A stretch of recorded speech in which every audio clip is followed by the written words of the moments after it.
What's up, everybody? I'm Pastor Josh, and the video you're about to watch is a clip from my weekly podcast called the Preach That Podcast. If you enjoy this video, the link to the full episode is in the description below. And if you enjoy this, make sure you hit that subscribe button, hit the like button, turn on the notifications so you don't miss any more of these or our weekly podcast that drops at 6 a.m. on Apple and Spotify and 7 a.m. on YouTube. Thank you guys for checking this out, and I hope you enjoy it. I was talking to a buddy of mine yesterday, and there's some weight attached to it. Oh, yeah. That Whit helped me understand about like taking conscious breaks. Mm-hmm. Because you could go 100 miles an hour for 100 straight days, right, and not bat an eye to it, and then you're burned out. Right. I remember I'm asking him, like, how do you not reply to a text at 8:15 p.m.? How do you know what I mean? Yeah. And just like learning like the way he navigated certain situations and how he's taking 2-week vacations with his family. Yeah. Period. You know, there's a ton of things to do if need be. Yeah. It's never gonna end. Right. And so, like, a couple nights ago, I had a moment, like I had a bunch of meetings with people, and they were heavy things, and then some stuff for the church, and we had just got back from Virginia, and I was just laying in the bed. Finally, Trace, my 4-year-old, had went to sleep. Heather was asleep, and it was quiet. And I was just like, Lord, I'm tired. Yeah. And he was just like, I know, but you're built for this. Right. You know, yep. I made you for this. Yep. Get some rest. Right. You know, and I did.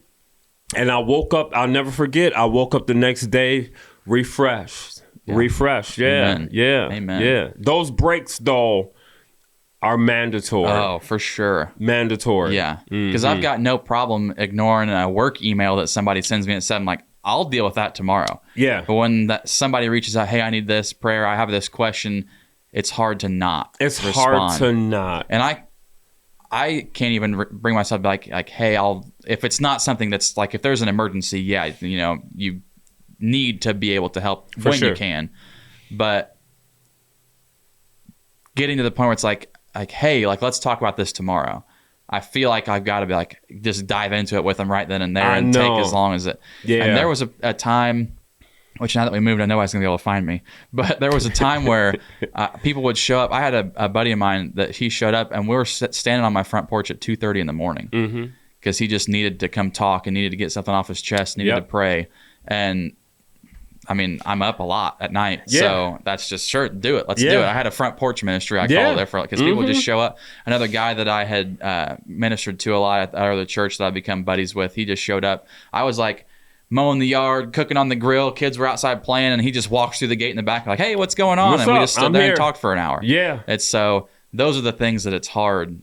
It's easy when it's work and it's the other stuff, but when it's ministry and it's the church and everything, it's difficult. It does, and you have to have healthy boundaries, and I think I suck at it too. I do too. for that reason, like one thing I've learned though is that sometimes the problem didn't arise overnight. Right. So the sense of urgency that someone's attaching to it in their emotional state is not the real sense of urgency. So there's questions that you can ask to kind of figure out, is this something that we need to address right now? Right.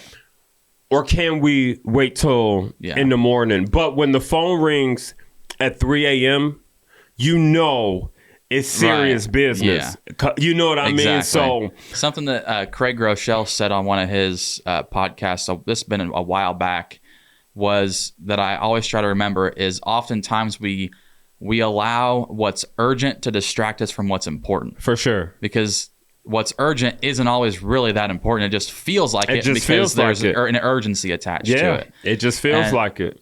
It takes discipline to be in a position where you can be that person that God can use in those situations, but it takes discipline to distance yourself and take those breaks and stuff. Yeah.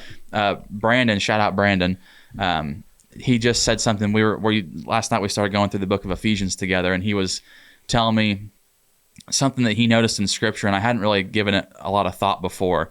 But the only time that Jesus would not necessarily turn people away, but that he wouldn't be there for them is whenever he was going to be with the Father. And it was always, I got you, I'll do this, I'll heal you, I got to be with the Father for right now. I'm about the Father's business. I got to go seek him and his will. And so that's something that really stood out to me that he said last night, that I need to remember and not allow the noise over here to keep me from the Father over here. Father, yeah. Because I can't do anything in that situation if I don't have this time with the Father. At all.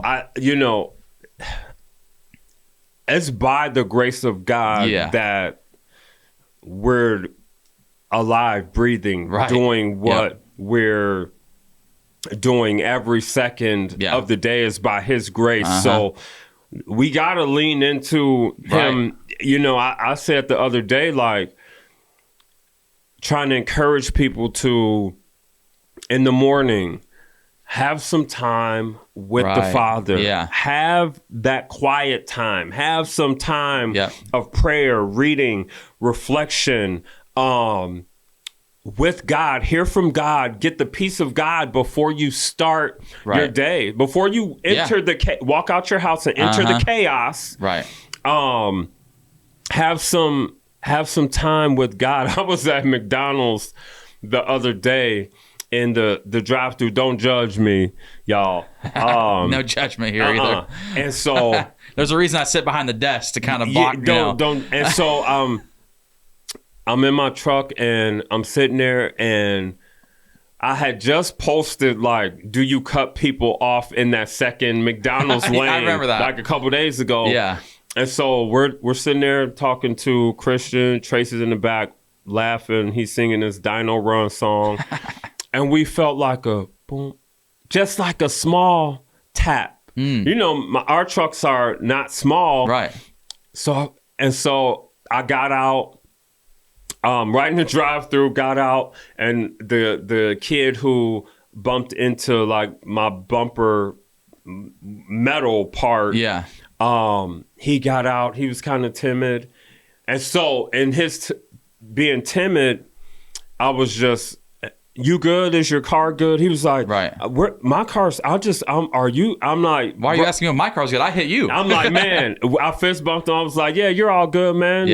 Take care. But had I not been in conversation with God in the morning, and that little conversation for that young person could have potentially went a different way. You know what I mean? But we need to have the peace of God on us, to be able to navigate in those situations. That could be for that young man a life-changing situation. I don't know, like, if his dad was on his, you got one more thing to do wrong. You never know. You know what I mean? Thank you guys so much for checking out this clip from the Preach That podcast. If you enjoyed it, the link to the full episode is in the description below. Make sure you hit that subscribe button, the like button. Make sure you follow along, turn on notifications so you don't miss any more clips or full episodes when they go live on Mondays at 7 a.m. on YouTube. And don't miss out on the audio on Apple and Spotify when it goes live at 6 a.m.